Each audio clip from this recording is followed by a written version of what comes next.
എല്ലാ പ്രിയപ്പെട്ടവർക്കും Venice world YouTube ചാനലിലേക്ക് സ്വാഗതം. നമ്മൾ ട്രെൻഡിനൊപ്പം പുതിയൊരു പ്രോഡക്റ്റായിട്ട് എത്തിയിരിക്കുകയാണ്. അതായത് ഹണി മസ്ക ബൺ. തേൻ ചേർത്ത് എങ്ങനെ മസ്ക ബൺ ചെയ്യാം എന്ന് നമുക്കൊന്ന് ശ്രമിച്ച് നോക്കാം. നമുക്കതിന് ആവശ്യമായിരിക്കുന്നത് ഒന്ന് ബണ്ണ് വേണം, പിന്നെ മസ്ക തയ്യാർ ചെയ്യാനുള്ള വിപ്പിംഗ് ക്രീം, അതുപോലെ തന്നെ ഉപ്പില്ലാത്ത ബട്ടർ, മിൽക്ക് മെയ്ഡ്, തേൻ. ഇത്രയുമാണ് നമുക്ക് നമ്മുടെ മസ്ക തയ്യാർ ചെയ്യാനായിട്ട് വേണ്ടത്. ആദ്യമേ തന്നെ നമ്മളുടെ വിപ്പിംഗ് ക്രീം ഒരു ഗ്ലാസ് ബൗളിലേക്ക്, ഞാനിവിടെ ഒരു 150 ഗ്രാം അല്ല 150 ml എടുത്തിട്ടുണ്ട്. അത് നന്നായിട്ടൊന്ന് കുലുക്കി എടുത്തതിന് ശേഷം വേണം നമ്മൾ എടുക്കാനായിട്ട്. എന്നിട്ട് നന്നായിട്ട് തന്നെ ബീറ്റ് ചെയ്യണം. അത് ഇച്ചിരി അല്പസമയം എടുത്ത് നമ്മൾ ബീറ്റ് ചെയ്യണം. അങ്ങനെ ബീറ്റ് ചെയ്ത് അത് എടുത്ത് കമഴ്ത്തി കഴിഞ്ഞാൽ താഴെ പോകാത്ത വണ്ണം അത് സ്ട്രോങ് ആകണം. എന്ന് പറഞ്ഞാൽ ശരിക്കും ബബിൾസ് മാറുന്നത് അങ്ങനെ ആയി കിട്ടണം. അതിന് ശേഷം അതിലേക്ക് നമുക്ക് ഏകദേശം ഒരു 150 ഗ്രാമോളം ഉപ്പില്ലാത്ത ബട്ടർ ചേർക്കുന്നുണ്ട്. ബട്ടർ ചേർത്ത് നമ്മളതിനെ വീണ്ടും ഒന്നും കൂടെ ഒന്ന് ബീറ്റ് ചെയ്ത് അതിനെ ഒന്ന് യോജിപ്പിച്ചെടുക്കണം. അങ്ങനെ നന്നായിട്ടൊന്ന് ബീറ്റ് ചെയ്തെടുത്തതിന് ശേഷം ആ ക്രീമിലേക്ക് നമ്മൾ അടുത്തതായിട്ട് നമ്മളുടെ മിൽക്ക് മെയ്ഡ്, അതും ഏകദേശം ഞാനൊരു 50 ml മിൽക്ക് മെയ്ഡൂടെ അതിനകത്ത് ചേർത്തിട്ടുണ്ട്. അത് മിൽക്ക് മെയ്ഡും കൂടെ ചേർത്തൊന്നതിനെ വീണ്ടും മിക്സ് ചെയ്തതിന് ശേഷം അതിലേക്ക് അതൊന്ന് ബീറ്റ് ചെയ്തെടുത്തതിന് ശേഷമാണ് അതിനകത്തേക്ക് നമുക്ക് ഹണിയാണ് ഇനി ചേർക്കേണ്ടത്. ഞാനിവിടെ 4 ടേബിൾ സ്പൂൺ ഹണി, ഏകദേശം 4 ടേബിൾ സ്പൂൺ ഹണിയോളം ഞാൻ അതിനകത്തേക്ക് ചേർത്തു. അപ്പോൾ നമുക്ക് ആവശ്യത്തിനുള്ള മധുരം അതിൽ നിന്ന് കിട്ടും. എന്നിട്ട് അതിനെ വീണ്ടും നമ്മളൊന്ന് ബീറ്റ് ചെയ്യുക. അതിനെ ഒന്നും കൂടെ ബീറ്റ് ചെയ്യണം.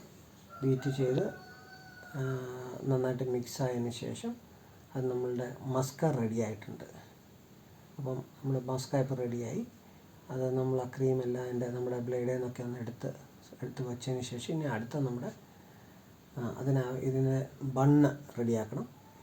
അപ്പം ഞാനിവിടെ ഒരു 5 ബണ്ണാണ് എടുത്തിരിക്കുന്നത്. പക്ഷേ ഈ ക്രീം നമുക്ക് 12ഓളം ബണ്ണിനകത്ത് ഫില്ല് ചെയ്യാനുള്ളത് കിട്ടും. അപ്പം നമ്മുടെ ബണ്ണൊന്ന് രണ്ടായിട്ട് പിളർത്തിയെടുത്തതിന് ശേഷം നമ്മുടെ ക്രീം ആ പിളർപ്പിനകത്തേക്ക് നിങ്ങളുടെ ആവശ്യമനുസരിച്ചുള്ള നമ്മുടെ മസ്ക ഫില്ല് ചെയ്യുക. മസ്ക ഫില്ല് ചെയ്തതിന് അത് നന്നായിട്ടൊന്ന് സൈഡിലൊക്കെ ഒന്ന് ഫില്ല് ചെയ്ത് കൊടുത്തതിന് ശേഷം അതിനകത്തേക്ക് ഒരു അല്പം തേനും കൂടെ, അല്പം മധുരം കൂട്ടാൻ വേണ്ടി, കുറച്ച് തേനും കൂടെ അതിനകത്തേക്കൊന്ന് ഒഴിച്ചു കൊടുക്കുക. ഒരു 1/2 സ്പൂൺ തേൻ ഒഴിച്ചു കൊടുത്തതിന് ശേഷം നമുക്ക് ബണ്ണ് അടച്ചു വെക്കാം. അങ്ങനെ നമുക്ക് ഓരോരോ ബണ്ണുകളും ഇങ്ങനെ എടുത്ത് അതിൻ്റെ സൈഡിലൊക്കെ എക്സ്ട്രാ ചാടിയിരിപ്പുണ്ടെങ്കിൽ അതൊക്കെ ഒന്ന് എടുത്ത് മാറ്റിയതിന് ശേഷം അടുത്ത ബണ്ണിലേക്കും അതുപോലെ തന്നെ നമുക്ക് ഫില്ല് ചെയ്യാവുന്നതാണ്. അങ്ങനെ നിങ്ങൾക്ക് ഇതൊരു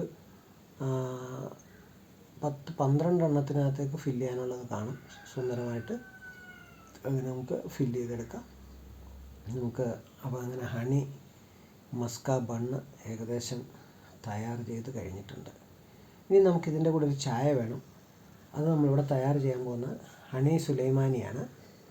സുലൈമാനി ഉണ്ടാക്കാൻ പലർക്കും അറിയാമായിരിക്കും. ഇത് നമ്മൾ ഹണി സുലൈമാനിയാണ് ചെയ്യുന്നത്. അതിന് നമുക്ക് വേണ്ടത് ചായപ്പൊടി വേണം, അതുപോലെ തന്നെ നാരങ്ങ നീര് വേണം. അപ്പം നമ്മൾ ആദ്യമേ തന്നെ നാരങ്ങ ഒന്ന് മുറിച്ച് അതിനെ പിഴിഞ്ഞതിൻ്റെ നീര് എടുക്കുകയാണ്. പിഴിഞ്ഞതിൻ്റെ നീരെടുത്തതിന് ശേഷം ആവശ്യമുള്ള നീര്, അപ്പോൾ ആവശ്യത്തിനുള്ള നീരെടുത്ത് കഴിഞ്ഞാൽ നമുക്ക് അടുത്ത നമ്മൾ എന്താ ചെയ്യേണ്ടതെന്ന് വെച്ചാൽ ഒരു ജഗ് എടുത്തതിന് ശേഷം ആ ജഗ്ഗിലേക്ക് നമ്മുടെ ടീ ബാഗ് ഇട്ട് കൊടുക്കുന്നു. ആ ടീ ബാഗിന് ഇട്ടതിന് ശേഷം അതിനകത്ത് നല്ല തിളച്ച വെള്ളം അതിലേക്ക് പകർന്നു കൊടുക്കുക. നമ്മുടെ ആവശ്യാനുസരണമുള്ള വെള്ളം പകർന്നു കൊടുക്കുക. തിളച്ച വെള്ളം ഒഴിച്ച് കഴിയുമ്പം അതിൻ്റെ നിറം നമുക്ക് അറിയാം, ചായയായിട്ട് മാറും. അത് ലൈറ്റ് ചായ ആയിരിക്കും. അതിനകത്തേക്ക് നമ്മൾ നാരങ്ങാനീര് ചേർക്കുന്നു. നാരങ്ങാനീര് അരിച്ച് ചേർത്തതിന് ശേഷം അതിനുള്ളിലേക്ക് നമുക്ക് ആവശ്യമുള്ള മധുരത്തിനുള്ള തേൻ ഇനി നമ്മൾ അതിനകത്തേക്ക് ചേർക്കാനായിട്ടുണ്ട്. ഇവിടെ ഞാൻ എൻ്റെ മധുരത്തിനനുസരിച്ചാണ് തേൻ ചെയ്തത്. അപ്പോൾ ഓരോരുത്തർക്കും അവരവരുടെ മധുരത്തിനനുസരിച്ചുള്ള തേൻ ചേർക്കാവുന്നതാണ്. ചേർത്ത് ഇളക്കി യോജിപ്പിച്ച് കഴിഞ്ഞാൽ നല്ല ഒന്നാന്തരം സുലൈമാനി, ഹണി സുലൈമാനി. അതിൻ്റെ കൂടെ നമുക്ക് നമ്മുടെ ഹണി മസ്ക ബണ്ണും. ഇത് രണ്ടും നല്ല ടേസ്റ്റി ആയിട്ടുള്ളൊരു ഫുഡാണ്. നിങ്ങളും എല്ലാവരും ഉണ്ടാക്കി നോക്കുക. ഈ വീഡിയോ ഇഷ്ടപ്പെട്ടെങ്കിൽ ചാനൽ ലൈക്ക് ചെയ്യുക, സബ്സ്ക്രൈബ് ചെയ്യുക, ഷെയർ ചെയ്യുക.